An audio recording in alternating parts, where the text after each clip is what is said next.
పరమశివుడి యొక్క రూపం పాతాళం నుంచి ఆ పై వరకు నిండిపోతుంది. కింద ఎక్కడ వరకు ఉందో పైన ఎక్కడ వరకు ఉందో ఎవరికి తెలియదు. అందుకే మనకి వినయం కలగడం కోసమని ఆవిర్భావలింగం ఉంటుంది. ఆవిర్భావలింగాన్ని చూస్తే మీరు ఎప్పుడైనా ఆవిర్భావలింగం చూడాలంటే మీరు శ్రీకాళహస్తి దేవాలయంలో కనపడుతుంది. అంటే తరచుగా వెళ్తారు కదంటారు. అందుకని నేను అది మనవి చేస్తున్నాను. శ్రీకాళహస్తి దేవాలయానికి ప్రదక్షిణం చేస్తున్నప్పుడు ఆలయం వెనక్కి వెడితే ఆలయం వెనక గోడ మీద శివలింగాకృతి ఉండి మధ్యలో ఇలా చిరిగినట్టుగా ఉంటుంది.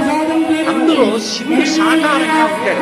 కానీ పాదాలు ఎక్కడున్నాయో తెలియదు. తల కనపడదు. ఇక్కడి నుంచి ఈ పాదాల మంజీరం వరకు మాత్రం కనపడుతుంది. ఈ కింద ఒక పంది వెళ్ళిపోతూ కనపడుతుంది. పైన ఒక హంస వెడుతూ కనపడుతుంది. శివలింగం ఎక్కడ వరకు కింద వరకు వ్యాప్తి చెందింది.